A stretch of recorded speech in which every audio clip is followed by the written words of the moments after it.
కనుక నేను వంట వార్పు తెలిసిన అమ్మాయినే పెళ్లి చేసుకుంటాను.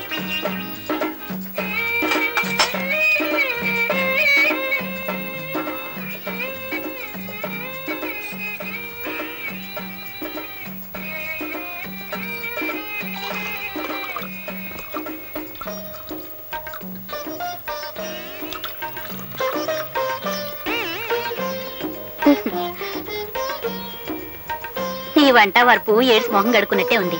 ఇద్దరి కాఫీ కలపడానికి ఇంత గంగాళమా? ఇటిబు నా బొంద.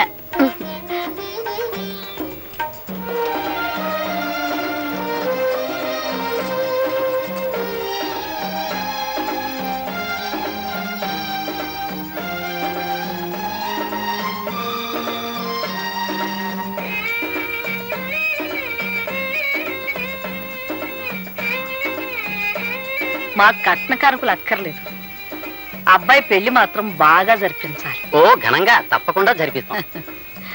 చూడండి, పెళ్లి కూతురు వచ్చేలాగా అబ్బాయిని ఏమైనా అడగదలుచుకుంటే అడగండి. ఏం చదువుకున్నా బాబు? అగ్రికల్చర్ బిఎస్సీ అండి. అంటే ఎంత బాగుందో విన్నవేరే సావిత్రి. మీ ఎత్తెంత బాబు? 5 అడుగుల 11.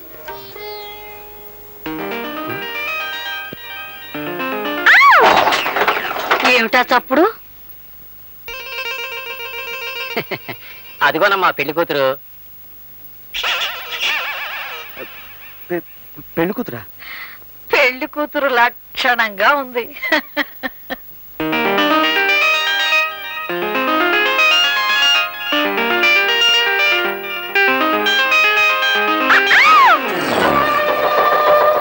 సావిత్రి, శ్రీదేవి పట్నం వెళ్తామనేంత వరకు మనం వెళ్తామనకూడదన్నారు బావగారు.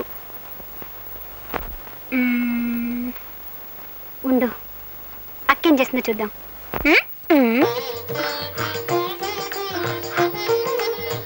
దేవి, ఏడుస్తున్నావెందుకు? మిమ్మల్ని కట్టుకున్నందుకు. చూడండి, మా ఇంట్లో నేను ఒక్కరోజు కూడా వంట చేసింది లేదు, కనీసం పొయ్యి కూడా వెలిగించలేదండి. నువ్వు మందుల షాప్ లో డబ్బు సంచి పోగొట్టుకున్నప్పుడే అనుకున్నాను నువ్వు చాలా సుకుమారివని.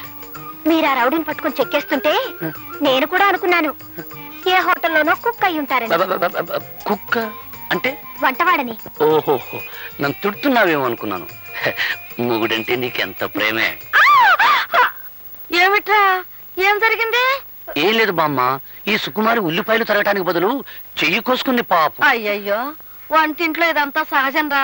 నువ్వులేమ్మా, నేను చేస్తాలే. నువ్వు ఉండు బామ్మ, ఇన్నాళ్ళు మాకు వంట వండి పెట్టింది చాలు గానీ కోడలు వచ్చా కూడా నువ్వు చేయడం ఏమిటి? నువ్వు పద. పర్వాలేదు లేరా, చిన్న పిల్ల.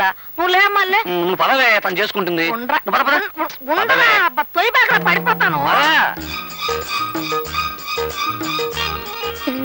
అక్క, ఏమిటి?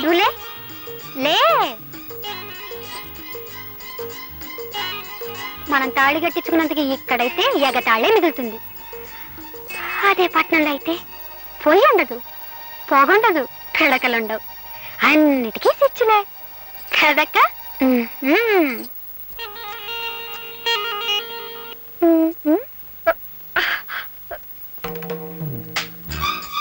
ఏమిటక్క, పాపం పిడకలు చేస్తున్నావా? అయ్యయ్యో, నీ చేతులు వాసనైపోతాయి. ఉండు, నేను ఇప్పుడే వచ్చేస్తాను. అత్తగారింట్లో అన్ని పనులు చేసి సీతామహాలక్ష్మి అనిపించుకున్నారు. కర్మ, ఈ పేడ ఇంత కప్పు కొడుతుందని నాకేం తెలుసు? లల్లలా. అక్క, నీ పెట్టి నుంచి తెచ్చాను సెంటు.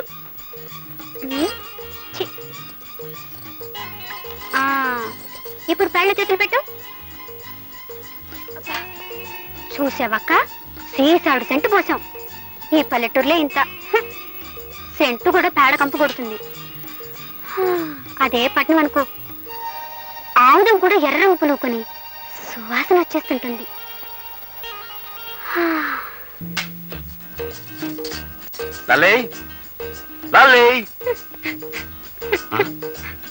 ఏం వెళ్తాంబా, చెట్టు కింద సీతాదేవిలా ఆ మూలం కూర్చొని ఏడుస్తున్నావు, ఏమైంది? మీలాంటి వాడిని కట్టుకున్నందుకు నా ఏడుపు నేను ఏడుస్తున్నాను. ఆహా, మరి నిన్ను పెళ్లి చేసినందుకు నేను ఎక్కడ పోయి ఏడవాలంట? ఈ గదిలో ఇంకా 3 మూలలున్నాయిగా, ఏదో ఒక మూలకు పోయి ఏడవండి. ఎవరితో ఇది? మర్చిపోయారా? నేను మీ పెళ్ళాన్ని. సర్లే, అదొక్కటి తెలుసు, నువ్వు ఇలా పట్నం ఏడిపించుకు తింటావని తెలుసుంటే అసలు నేను చేసుకునేవాడే కాను. 100 మంది పైగా చదువుకున్న అమ్మాయిలు నన్ను పెళ్లి చేసుకొని నా వెంటబడి తిరిగారు. వాళ్ళలో ఏ ఒక్కరిని పెళ్లి చేసుకున్నా ఈ పాటికి హాయిగా ఉండేవాడిని. నా కర్మ, నిన్ను పెళ్లి చేసుకున్నాను. మీరు ఇలా పల్లెటూళ్ళలో ఉంచుతారని తెలుసుంటే నేను కూడా మిమ్మల్ని చేసుకునేదాన్ని కాదు. నాకు 101 సంబంధాలు వచ్చాయి. అందులో పెద్ద మీసం ఉన్నవాడిని చూసి చేసుకునేదాన్ని. You country brute. ఏంటంటే ఎటన్నా? మిమ్మల్ని కంట్రీ బ్రూట్ అన్నాను. అంటే పల్లెటూరి బైతు అని అర్థం. ఓహో, నన్ను తిట్టావేమో అనుకున్నాను. అవును, నేను పల్లెటూరు బయతునైతే నువ్వు చదువుకున్న బయతువా? కరెక్ట్, నేను చదువుకున్న బయటని ఒప్పుకుంటున్నాను. ఇదిగో మన తగు రేపు వాయిదా వేద్దాం. కమాన్, లెట్స్ గో టు బెడ్. మీరేమన్నా మీ పర్మిషన్ అనుకున్నారా? ఆకలైతే మీకు వండి వడ్డించడానికి, అవసరమైతే మీ పక్కలకు రావడానికి. పని మనిషిని పక్కలకు రమ్మంటే పళ్ళు రాలగొడుతుంది. రాలగొడితే రాలగొట్టండి, కావాలంటే మళ్ళీ కట్టించుకుంటాను. కానీ నేను మాత్రం ఇక్కడ పడుకోను. నేను బయటికి వెళ్ళి పడుకుంటాను. నువ్వు బయట పడుకుంటే బామ్మకి గొడవంతా తెలిసిపోతుంది. నా మాట నువ్వే. మీరు నా మాట విన్నప్పుడు నేను మాత్రం మీ మాట ఎందుకు వినాలి? అను శ్రీదేవి, నువ్వు ఇక్కడే పడుకో, నేను బయటికి వెళ్ళి పడుకుంటాను. ఇదిగో, నీకు మనసు మార్చుకునే ఉద్దేశం ఉంటే ఇప్పుడే మార్చుకో. నేను బయటికి వెళ్ళి నిద్రపోయిన తర్వాత నువ్వు పిలిచినా రాను. వెళ్ళనా? వెళ్ళిపోతున్నాను, నిజంగానే వెళ్ళిపోతున్నాను. మనసు మార్చుకున్నావా? ముందు మీరు బయటకు వెళ్తారా లేదా?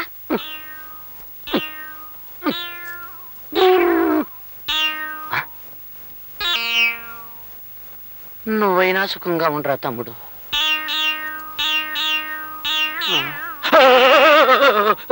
నువ్వరా తమ్ముడు?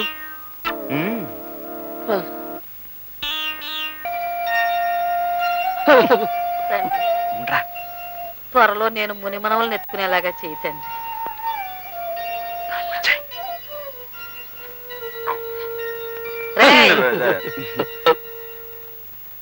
సంకలో చేపలు పెట్టుకుని ఎక్కడికి వెళ్ళి వస్తున్నారా? అదే ఈ తలగ నిండా చీమలు, దోమలు, ఏనుగులు కాదు ఈగలు ఉంటే వాటిని దులపడానికి ఏట్లోకి వెళ్ళాం బామ్మ. అవునవును. ఈగల్ని దోమల్ని దులపటానికి ఏట్లోకి వెళ్ళారా?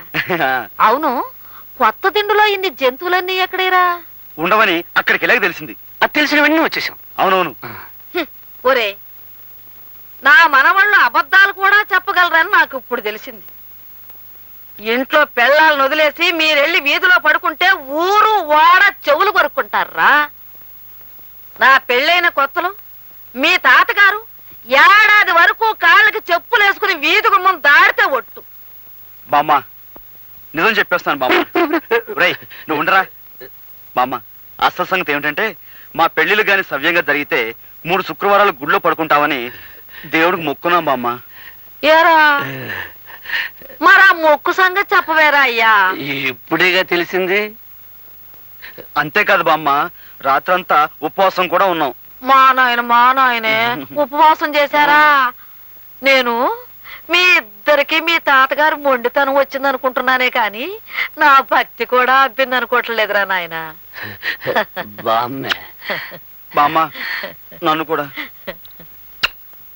ఇదిగో అమ్మాయిలు, నా మనవలు రాత్రంతా ఉపవాసం ఉన్నారంటే కాస్త పలహారాలు ఏర్పాటు చేయండి. వెళ్ళండి రా నాయన, వెళ్ళండి.